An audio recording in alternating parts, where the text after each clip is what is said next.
Good morning mga ka-reels. So ngayon po ay maglalaba tayo. Napakadali pong gamitin ang washing machine na ito dahil pagkatapos po siya na po ang kusang maglalaba, paglabas ay isasampay mo na. Mapakadali po siyang operate. So ito po ang power niya. Pipindutin mo lang ito. Tapos mamimili ka lang kung saan mo dito gusto. At kung pang araw-araw naman ay dito po tayo sa ito po. So, pipindutin mo lang po yung tubig. Ayan, level ng tubig. Tapos, yun na. Sasaksak mo lang yung hose doon sa may gripo at iyon ay i-start mo na. So, yan po. So, kung may nakalimutan ka po guys at gusto mo po siyang ilagay uli, so pipindutin mo lang siyang pause. Kagaya niyan po. Ayan po. Pipindutin mo lang siyang pause.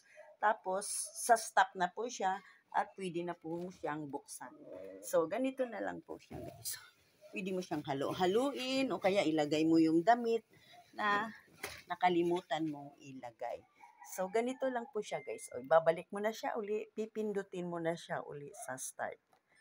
So, ayan po, nagsa-start na po siya. Ayan po. Napakadali po siya guys dahil paglabas niyan ay pwede na siyang isampay. So, bili na kayo ng ganitong washing machine. Thank you!